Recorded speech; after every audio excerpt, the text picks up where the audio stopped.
Hey guys, welcome back to Seller Sessions. Another roundtable this week. We've done a few in a row now.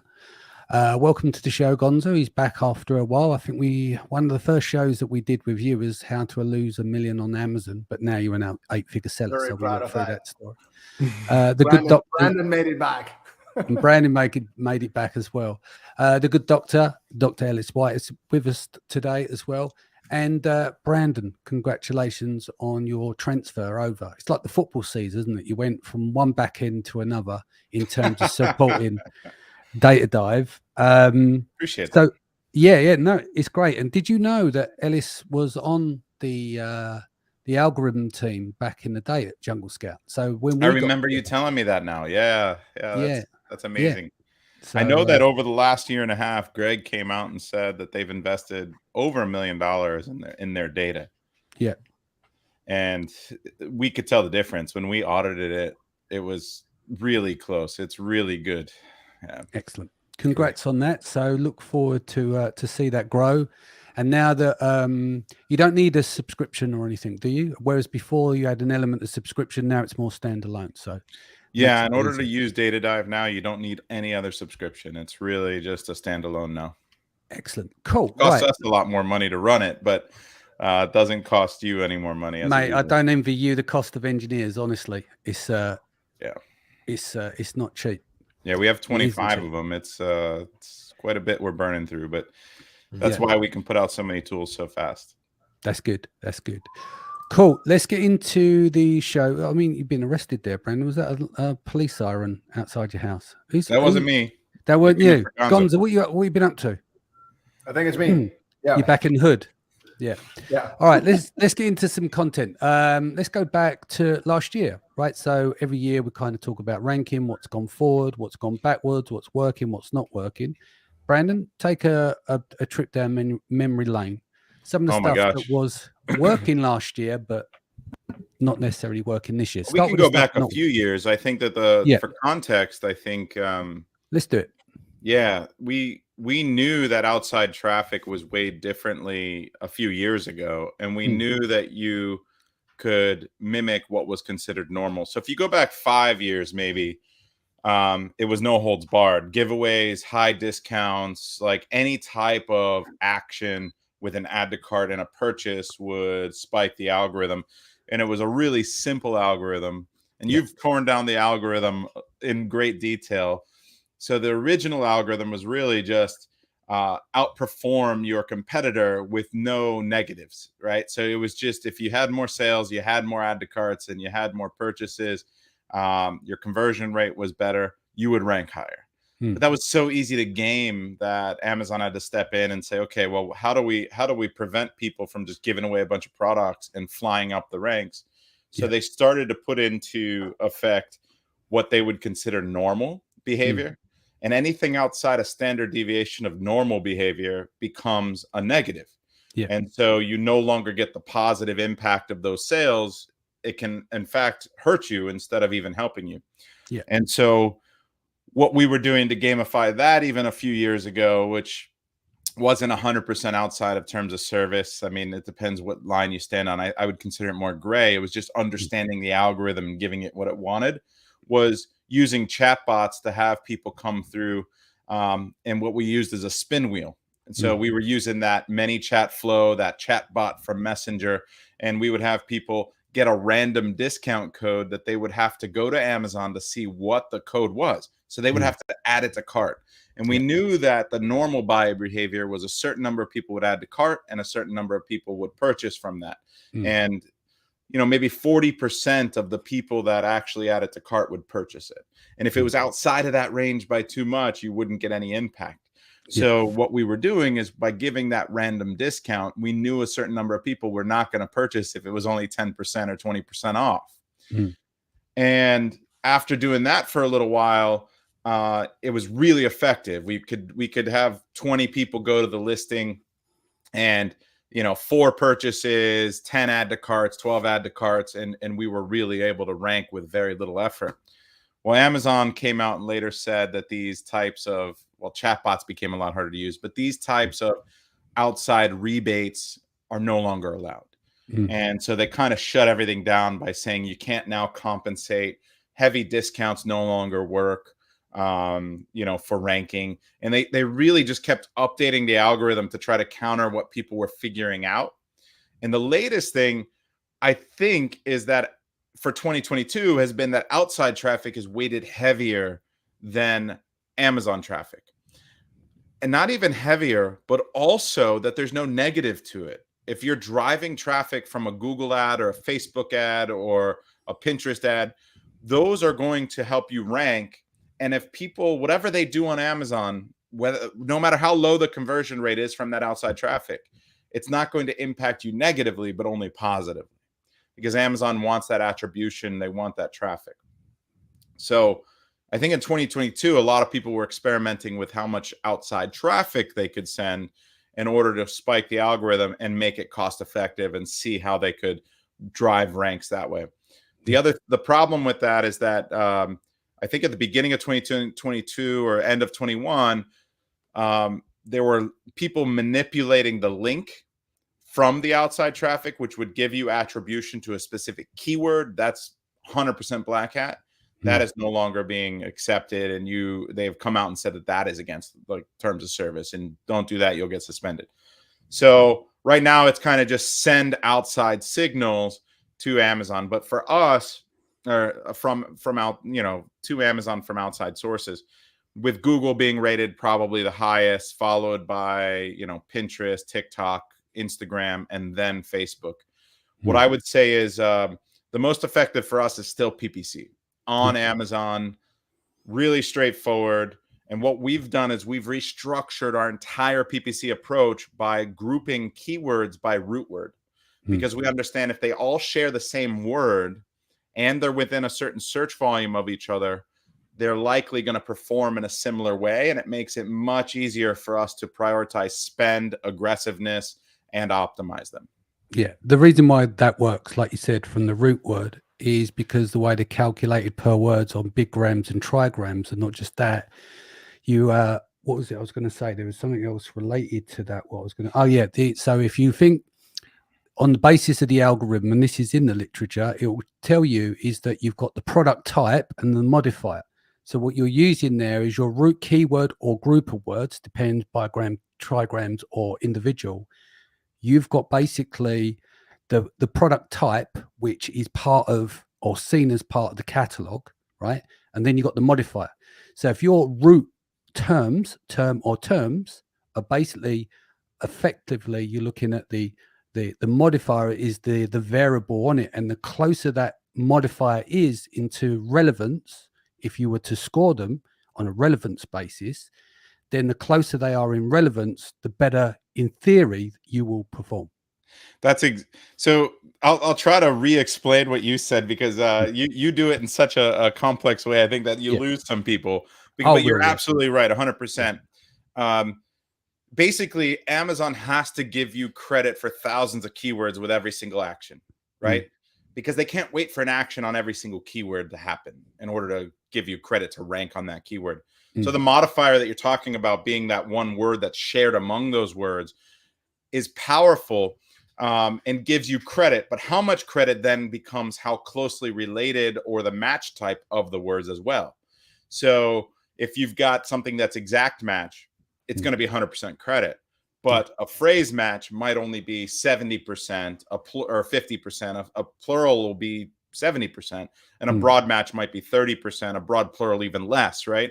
And so what we know by grouping by roots, it's our ranking strategy is to go find 50 keywords that all share the same word we want to rank for, and then we can push a lot of outside traffic with a little bit of credit from each. It'll be a broad match, a phrase match, a little bit of credit from every single action will help us to push those bigger keywords.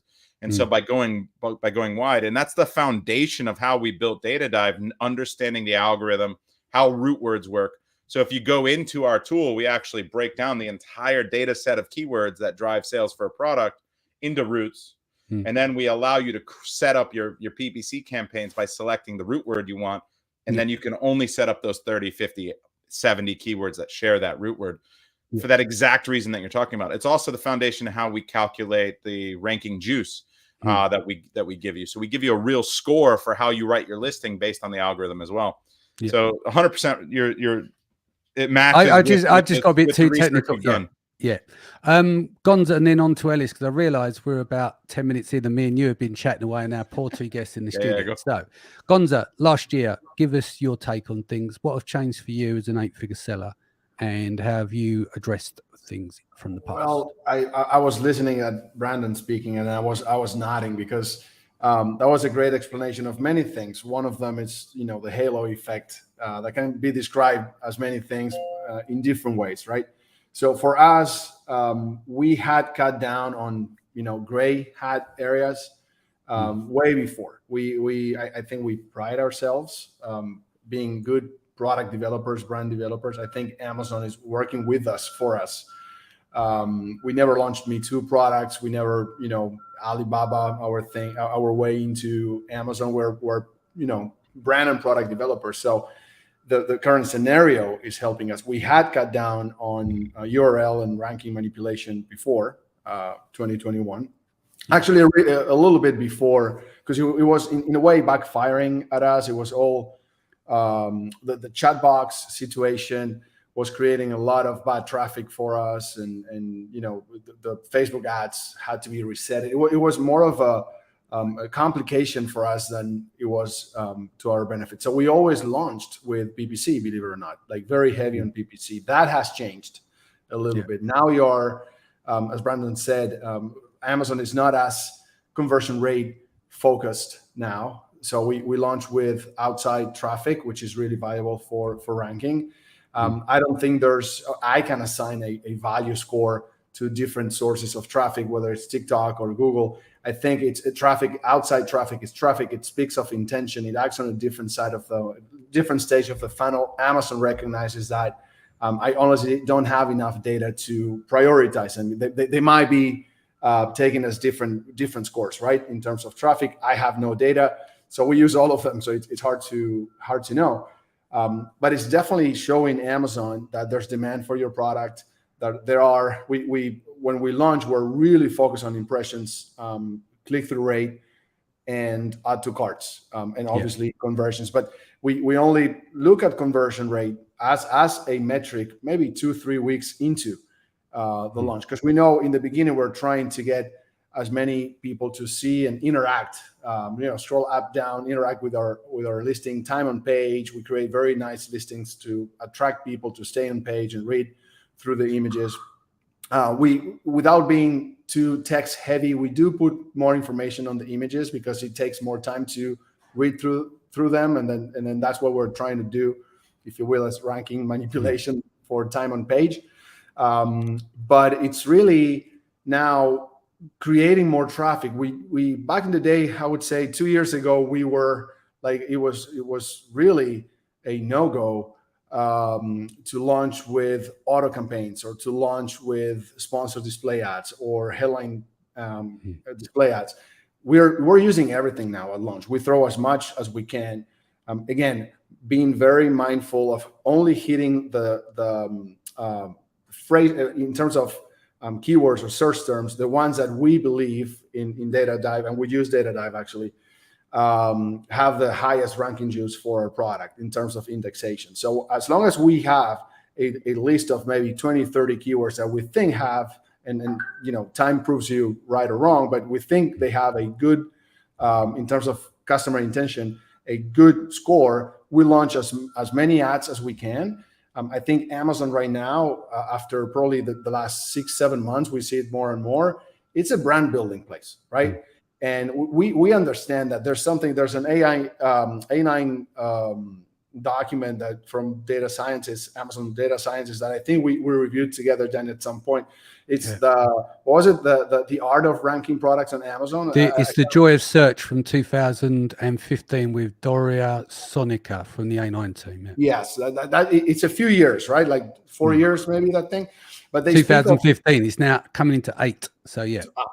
Okay. Yeah. So they talk about, and it was an intention before. Back in the day, it was their intention. I think now they probably reached to that point where they speak of marketplace quality, right? And they gave in that, if you read through the lines in that article, they speak about the cheapest zirconia ring in a page for jewelry on Amazon. And then, of course, they will sell as many of those as they can. That would be the top seller. But then when you search for diamond ring, they will show you the more expensive ones because they want that page to look alluring to consumers as in marketplace. I think that's happening now. So in terms of what to do now, I think is if you do your keyword research well and you look at keyword research in terms of potential, not in terms of just party, in terms of the search term itself, you throw as much traffic as you can. You optimize it after maybe a couple of weeks. That's what we're using now. That's what's working now. Indexation, it's faster. And then just build good products. Unfortunately, and people ask me, what's now? What's the golden nugget now? It's not. It's back to 1969 now. But people want to buy products. If they find a product that they like, and Amazon is protecting us and getting rid of this Persian flea market that the site used to look like maybe 2 years ago. Yeah, that's my 50 cents. That's how we see it. No. Cool. Ellis, what did you see last year in terms of some of the ranking campaigns? Any adjustments from the ad algorithm and stuff over the last year that really stood out for you? I think the changes that happened in previous years were more dramatic than well, let's go through them and then we'll come up to 2022. Oh, well, it's all stuff that we've talked about, especially Brandon mentioned a bunch of the things when he first started talking about what used to work. And I would say if I stick with just our focus during 2022 and some of the important changes, even if they weren't dramatic, that we saw, is that there is no one method that works most of the time for most products. And so we will see, we see outside traffic will work for some, DSP will work for some, sponsored display will work for some people, sponsor brand videos will work for others.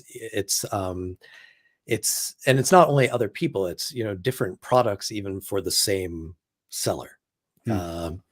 And so one of the really important things is to intelligently approach what you're doing without putting too much and being prepared for some of the things to not work. And then to measure and respond well enough to work with what is working.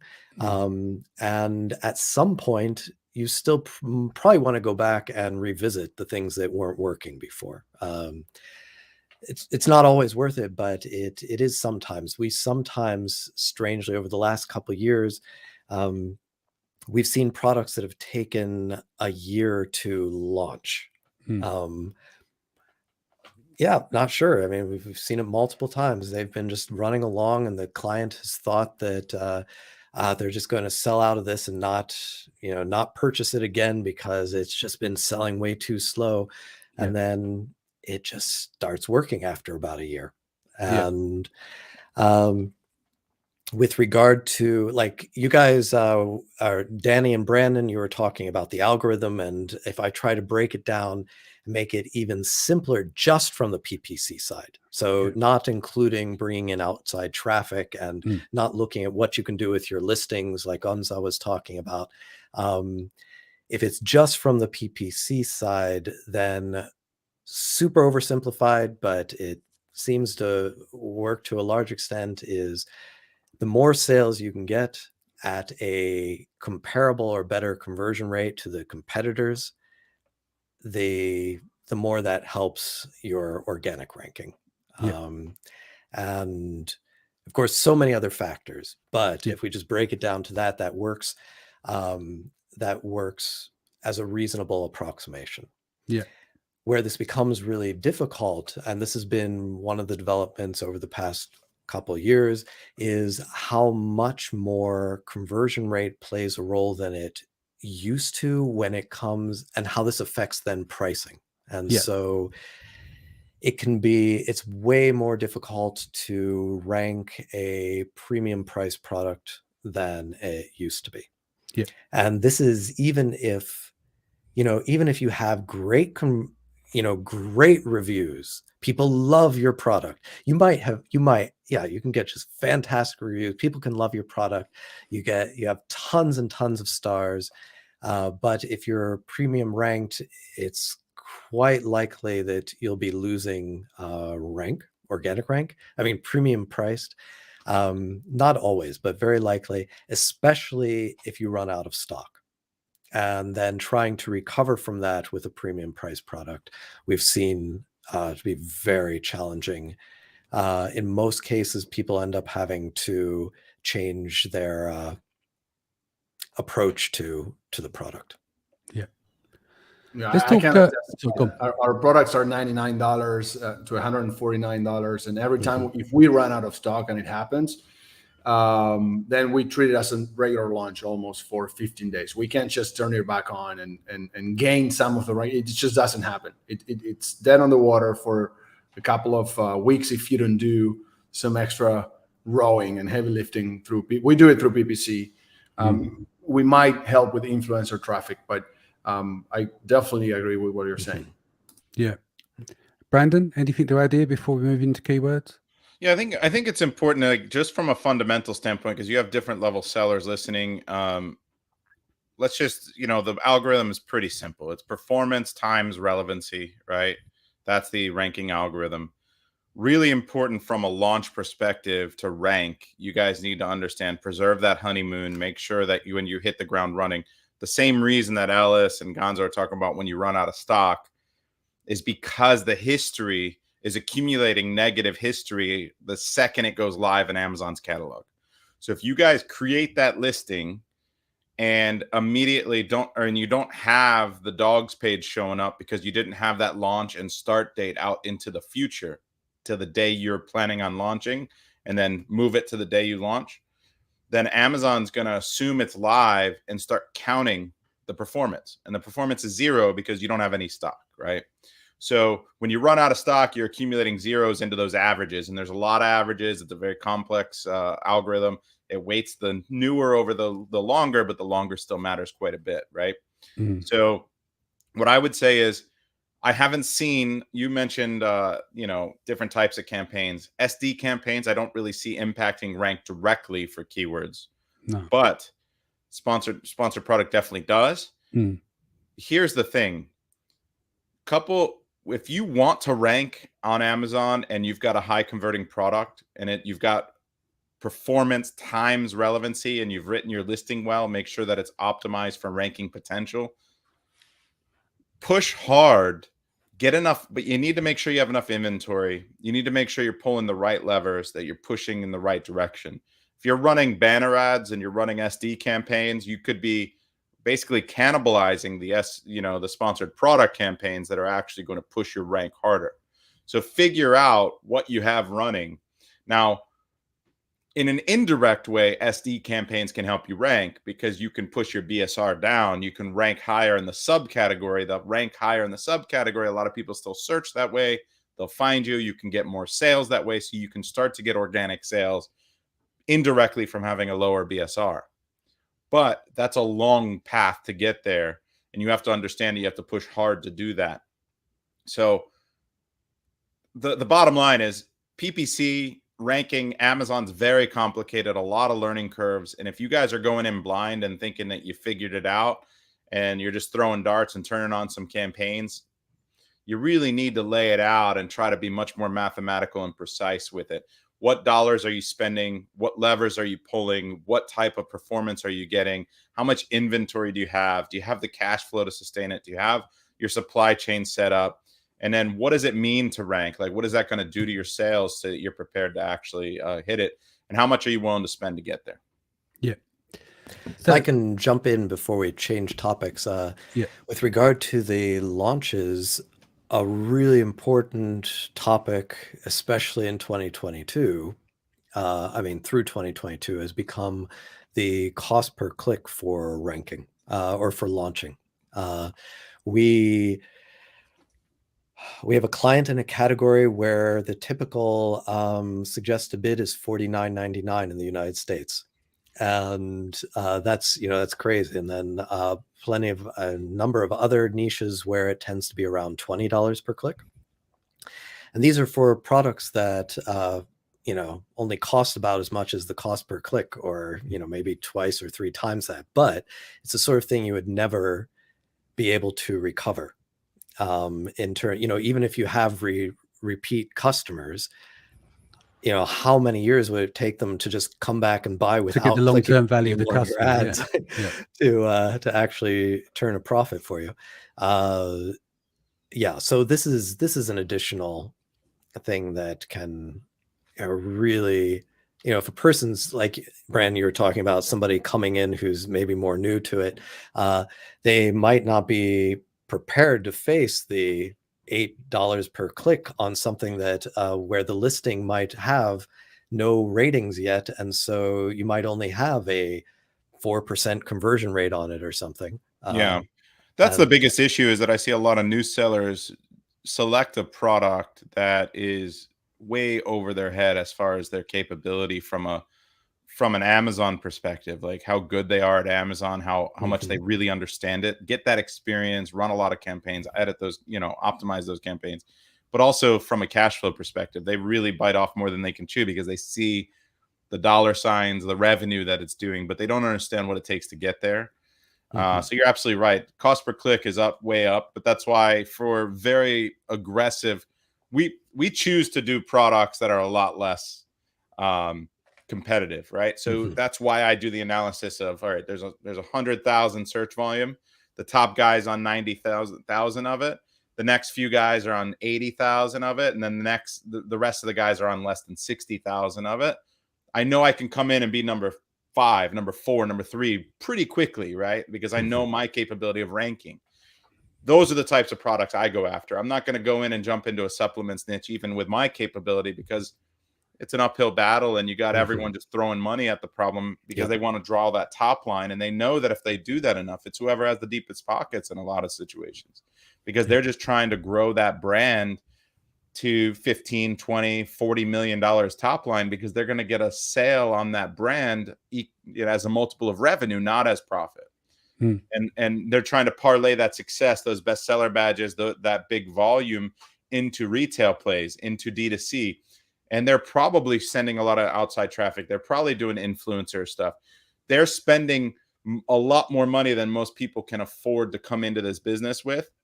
But someone comes in and says, you know what, I want to sell a CoQ10 or a vitamin C serum or whatever.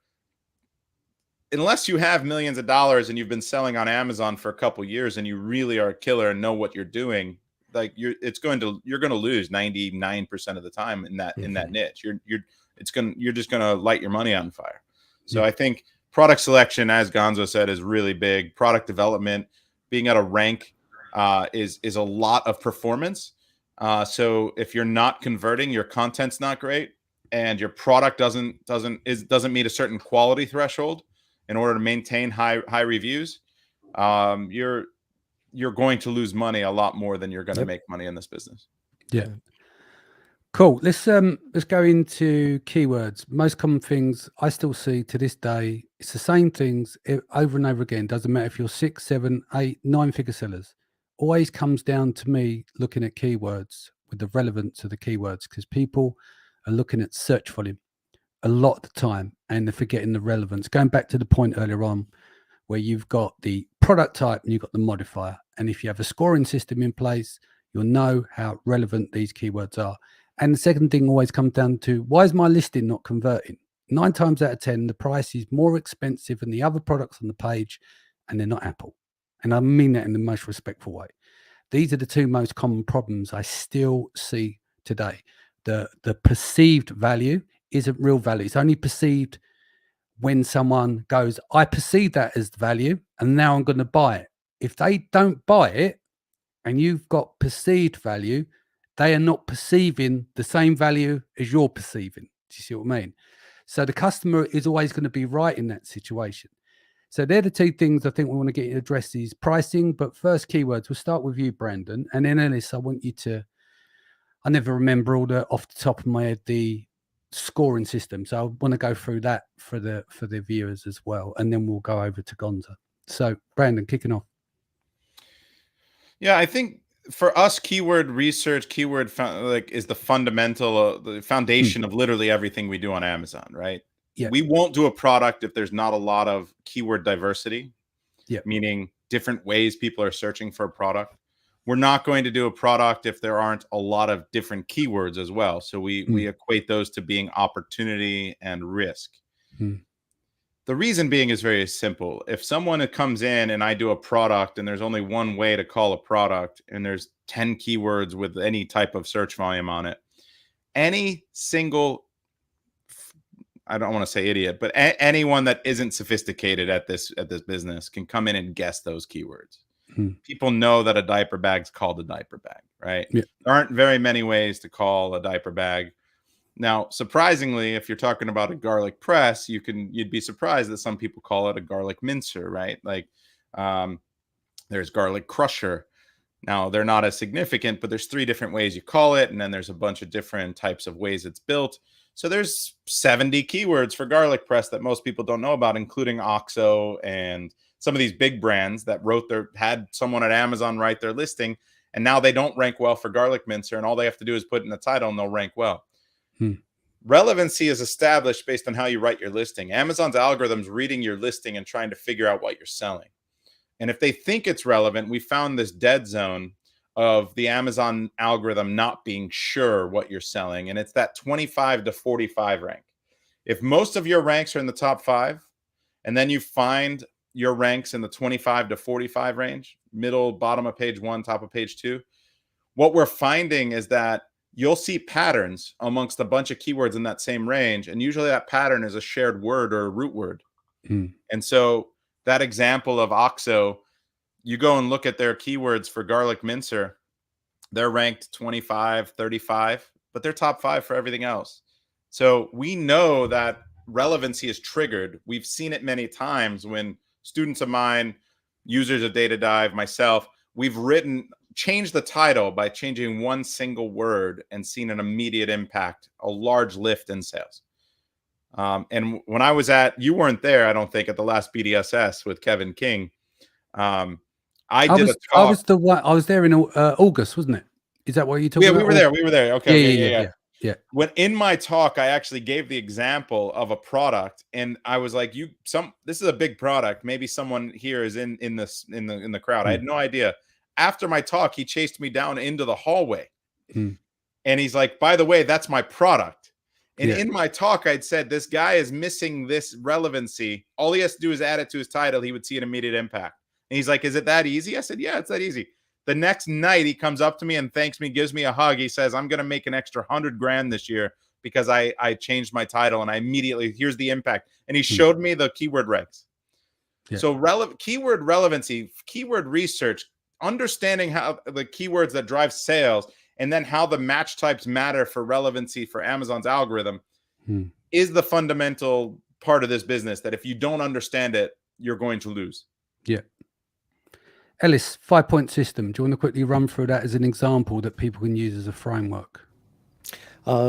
Sure. So it's first of all, this is somewhat arbitrary. You could come up with a different system, definitely.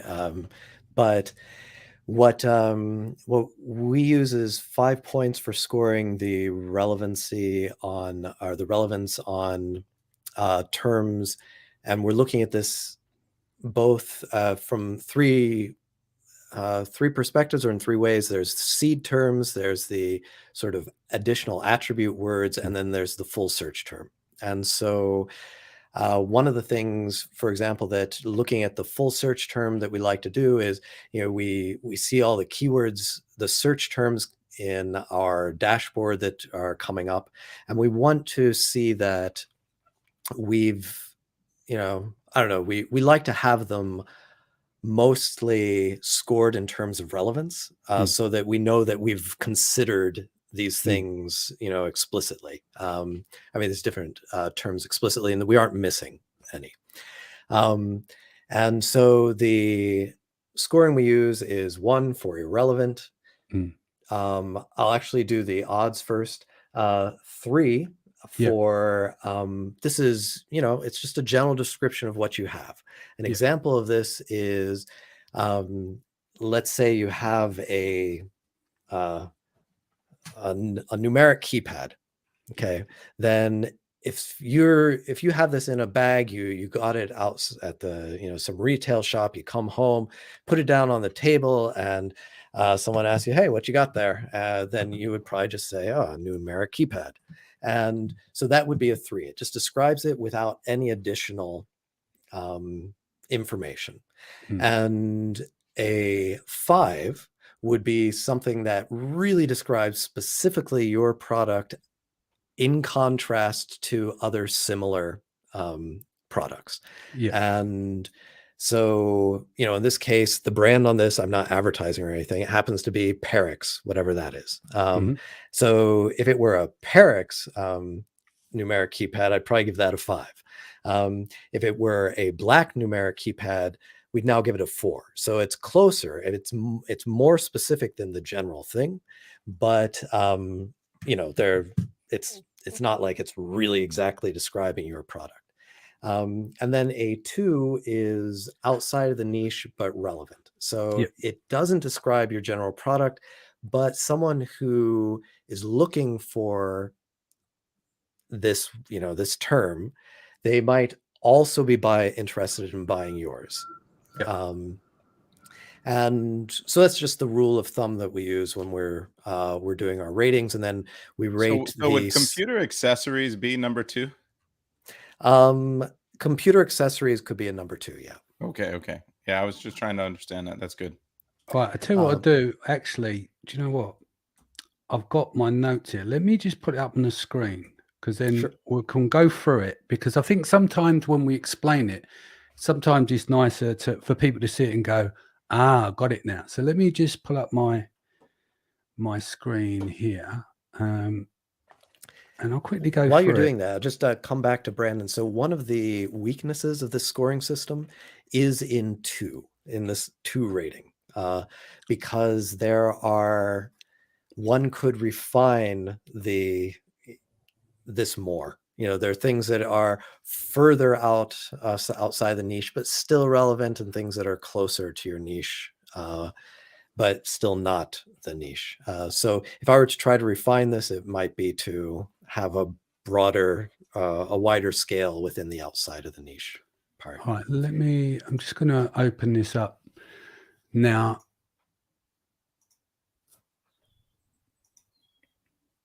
Okay. So that would be like generic keywords. So in the toy category, it might be like toys for 4-year-old girls, right? Exactly. That's a 2. Yeah.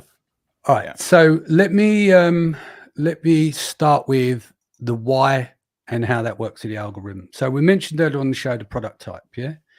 So this is a quote from the A9 team. We treat each query as a noun phrase and consider the head of the noun phrase to be the core product type and all the other words in the query to be modifiers, right? So if we took growth beard oil, there's no subcats for this necessarily, but there is for beard oil. So we've got growth matched against a list of product types, which will change continuously in the background. And then you've got beard oil and oil are examples of possible matches. So growth becomes the modifier, whereas beard is the product type, oil would be a product type. So if we brought this over to a ranking system in terms of relevance, let's say we use plug-in air freshener. Number 1 will be irrelevant, so carpet freshener, car air freshener. Number 2 will be indirectly or broadly related, which is air freshener and air freshen spray. And number 3 will be the general niche. And in the general niche here, you've got plug-in air freshener. So that's got a score in the 3. But what we end up doing is we get more specific than the general niche. So you've got related products that differ to yours, but with one good specific term, because you're actually going to give this a +1. So plug-in air freshener with refills is if that is what your product is and it comes with refills, right? Or you can work here with 2 weaker specifiers. So number 5 would be very specific to the product, i.e. brand name. So let's say it was Airwick. So you've got Airwick plug-in air freshener with refills. So when we look at the specifiers, we've got a brand name, unique in most cases. Then you've got plug-in air freshener, the general niche. Then you've got plug-in air freshener with refills, which is more specific.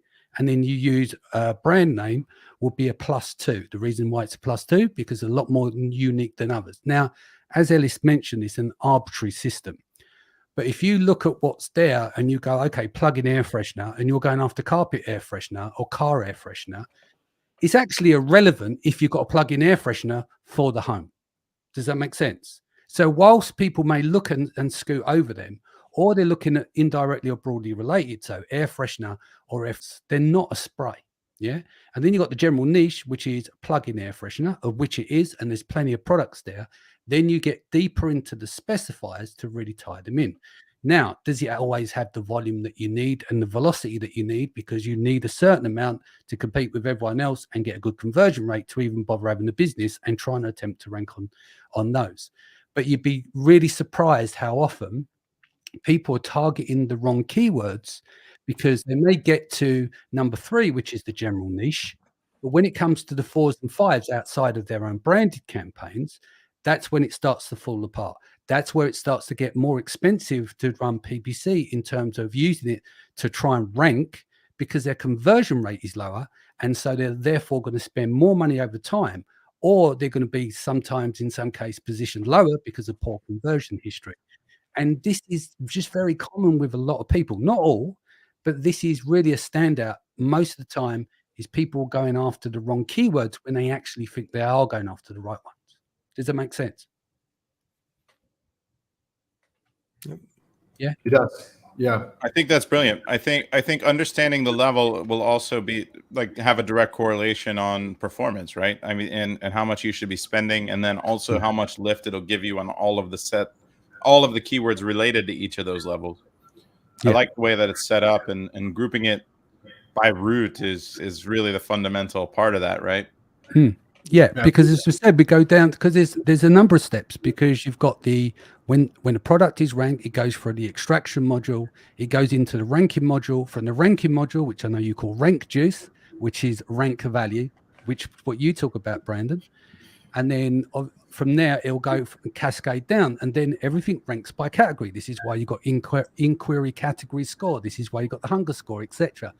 It's all category based where the ranking takes place. This is why we have a lot of problems when it comes to keywords that you think you should index for, but because of what category you are in some cases, you're not indexing for those keywords. Does that make sense? So ranking, like you said, conversion is everything at the end of the day in terms of sales, right? Relevance, the behavior of search, whether that's like post-search behavior, what is the customer doing there as well? And everything that's on a category level is where it is getting scored in terms of the inquiry category score, etc., etc. So it's really important relevance, the relevance of the category, and then of course the choice of the keywords, which then we break down to the core product type and the modifier, like what you've been talking about there, Brandon. Yeah. What else have we not covered? Price, Brandon. Let's have a chat about price. You've got a lot of students and stuff. Are you seeing the same common thing? People, maybe because it costs them more to produce the product, they don't have the economies of scale. Their list price is higher than the average price of the page, therefore it's having impact. Are you still seeing a lot of this? Yeah, I think that there's a lot of people who had a lot of leftover inventory at lower prices, and so it made it very difficult to navigate niches. I think last year I was on and I talked to you about how March and April of last year we had single-digit margins for those months. Yeah. 1 month we even, after our net was even, like we lost money 1 month. It was like we did over $1 million and we lost money. And the reality is we saw certain products from competitors where the prices not only stayed the same or lowered when our cost went up, but our decision was to maintain a lower price at that time and remain competitive to keep our numbers higher, like our click-through rate, our conversion rate. But also we knew that it would be a deterrent for competitors to come into the space. Yeah. And so especially in the toy space, these are, we feel that if and that's a net, single digit margin. So like we're not selling it for pennies, right? Profit. But we feel that if we maintain market share, if we're pushing volume, if we're by far the most competitive on price and on quality, then come Q4 we're going to benefit, and that's exactly what we saw. So that's one strategy that you can have in this space, which is it's harder to rank. I mean, so once you do, you should squeeze everyone out, right? And take advantage of those sales days, those holidays, and find the time to get the margin back out, right? So Q4 our margin was over 30%, and we did, I don't know, $6-7 million in a couple months. So I mean, it's really like a different strategy, and people run away. They get to a point where they have a 15-20% margin and then they drop a product. But if you're moving up in keyword ranks, keep pushing, right? Like that's the opportunity for you to own that niche over the next 6-12 months. Indeed. Ellis, got anything you would like to add at all? No, nothing. I had already mentioned how price has been a big issue from the PPC perspective with regard to conversion. Gonza? I think we're moving to a model of a pricing change schedule. I think if you flatline a price, just the algorithm takes notice and it flatlines your product. That's the way I want to see it. That's how I sell it to myself. So we've seen a lot of, actually by mistake in a few cases where we run out of a promotion, for example, and our price went up 30%, and we saw a spike in conversion rate, obviously a spike in sales and margin. And then it wins out. Then it just starts. You're nodding, Brandon. You see the same thing. It starts going down. So now 100%. We're in this habit of using. We see an issue with promo badges as well. Sometimes the market is not as sensitive to price as it is to a deal, right? So if a competitor lowers the price to, let's say, 30% below us, we wouldn't see a big dent. But if they do it with a prime exclusive discount or lower price of in 30 days or something like that, that puts it dent. We see it. We pick it up faster on PPC. Yeah, the badges will make a big difference because the buyers see it, right? So, we did a whole analysis. You're 100% right. I encourage you guys to use 7-day deals. The lightning deals being 24 hours are significantly better than the previous lightning deals. So that's good. But 7-day deals are still the most impactful. Or even an influencer, an outside influencer driving a ton of traffic for a short period of time to spike the BSR. What we see is like the second and third deal. You'll see like the first deal, you'll see a dip in BSR, and then it slowly goes back up like you're talking about. But the median will be lower. So the average will be lower. The average BSR will be slightly lower. But the first deal, it's probably going to go back to where it was. The second deal, it might go back to where it was, but slightly better. By the third and fourth deal, you're really keeping the BSR down more, right? And so you have to step it down with frequent deals. And a lot of people don't do that. And it's about averaging in better conversions during those deals and then banking on the 3 weeks that it's at normal price. I've got some questions here if you guys got time before we shoot. Elizabeth, thoughts on turning off PPC on the weekends in non-competitive niches? Who wants to take this one? I can just jump in with a couple examples. We have for one client, we've been doing something like this for a year because their conversion rates on the weekends are notably worse. So this applies especially if you're in a niche which sells for to commercial clients. And there we've seen no negative impact looking, over long-term history. And so works just fine. For another account, same thing. I'm not sure. So performance now is worse than it was a year ago, but it was a slow change. And over a year, there's so many things that change from the outside that it could, whether or not it has anything to do with not advertising on the weekend or not, is hard to tell. COVID changes could make a big difference there too. So I have these, two examples where one of them we see no negative impact, only the positive impact on, lowering the overall TACOS. And the other example where if it had a negative impact, it may have had a negative impact.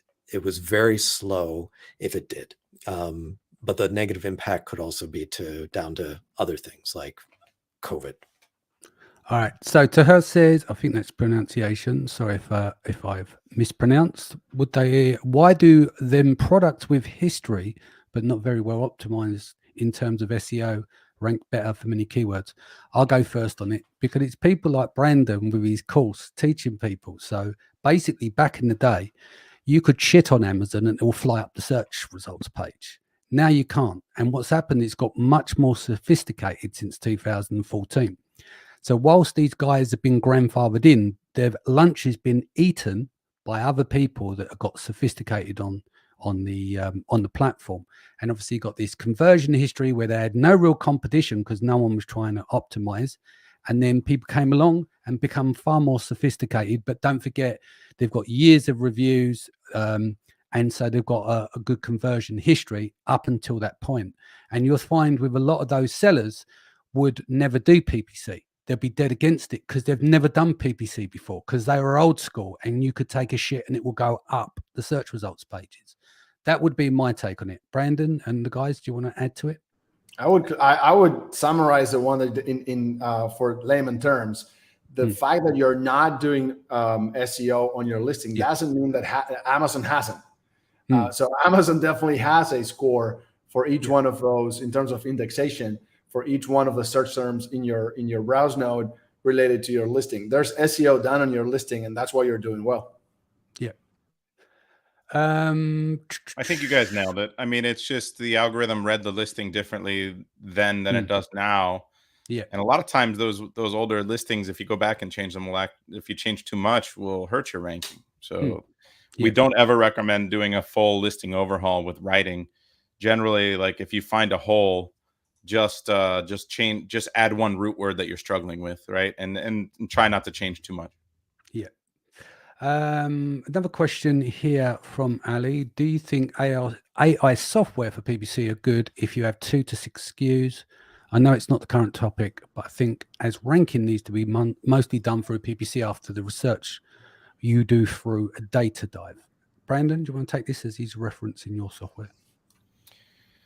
Yeah, I think we're moving towards machine learning with data dive. I've talked about it only a couple times. The hard part with AI is that it's really dumb until it's not. And so like it's only as smart as a lot of the inputs, and it needs a ton of data to learn and not be dumb. So you've got some tools out there that do some automation, some black box automation, and I don't know it's truly AI or machine learning, but we feel our feeling is that a lot of these marketing companies that are currently out there are not sellers, that they're run by really smart engineers. And unless you're in it every day managing tons of campaigns yourself, like Ellis is and Danny is, like you're not going to know what truly all of the factors that you need to look at in order to determine the impact of a change on Amazon. You change one single bid, you might have 1,000 things that change as a result, right? So one input, 1,000 triggers. If your machine doesn't know to look at all of those things, external and internal, and what the results were from a single change, it can't learn what to do. And it's like some things will get better, some things will get worse. Well, what is the net effect? And then that machine needs to look at all those things and constantly make those adjustments. It's very complicated. It's going to take some time. I don't think we're going to be there for 12 to 18 months. We have to take a few baby steps to get there. But yeah, I think AI could eventually be very, very, very good at Amazon optimization. Ellis, your take? So my assessment is a bit different today than it would have been pre-Chat GPT. as some background, my PhD was in the field of artificial intelligence, and I was using artificial intelligence and statistics to work. It was the software development to program a robot. The robot programmed the DNA of cells and then measured the results. These were yeast cells that we were doing the genetic engineering on. And this was fed back into the software again to, like, let's say we wanted to have larger yeast cells. Yeah. And you have to, really complicated. I mean, there's so many different things that can be done. And so there was this loop in there to try to figure out, well, what can you tell the robot to do that it can try out these different things, and then you measure and see what happens and then proceed on with the next set of experiments. So 6 months ago, up till 6 months ago, I would have said that AI is way too dumb to be able to do anything of value that I would consider, that I would ever risk my money on from, in PPC. And there are always these new steps forward, and, you don't necessarily know about them until they're published, of course. I'm very impressed with the likes of ChatGPT, as many people are. So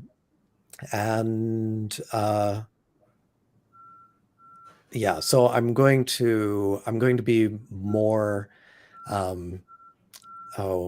more humble in my assertion that AI can't do this well because it can't there's so much context it can't understand, because we do see a lot of context being understood by something like ChatGPT now. So that said, what normally does happen is that the easiest is that engineers will take the easiest form of artificial intelligence that they can without really understanding the domain and having run through it themselves.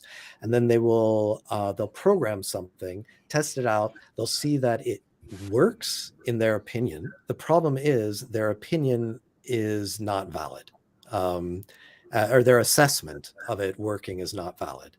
And so when they bring it to other clients will end up, their customers will end up having so many problems with spend going out of control, or spend being controlled too much, or not relating their actual margins to how much they're willing to put into these campaigns, or not understanding how to do a launch, or not understanding that, well, after Mother's Day, there's going to be much different conversion rates.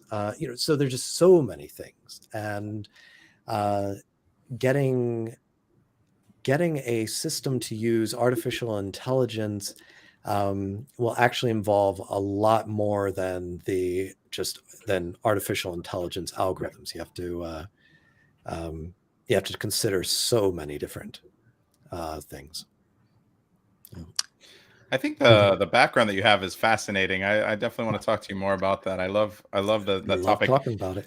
Do you know what I was thinking there, Brandon? A kid from the council estate and Ellis, we've been business partners for 5 years. You would never in a million years put us together, but bizarrely it works. We've never had a crossword, never raised a voice crossword, never in 5 years. We've been in business since March 18. It's fascinating when he's sitting there and what he's talking about, and I'm like, I could barely read or write when I left school. Yet he starts talking about robotics and yeast and stuff, and I'm like, Jesus, goes over my head. But yeah, just phenomenal, incredible. Sorry, Brandon, what was you going to say? No, I think he's nailed it, and then there's so much more. It's one of the dangers of learning, like the background we just gave on what's changed on ranking, right?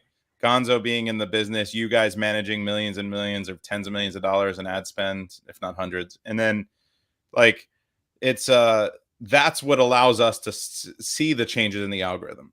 Right. So like I look at our brands as like our testing grounds and proving grounds every day. And a lot of people have said, why haven't you sold your brand? Because immediately I'd become a fake guru, right? Like I wouldn't know when these things change. What I'm teaching will quickly become out of date. And then what I'm teaching becomes the software, and then that would be bad. So like I need all three of these things happening.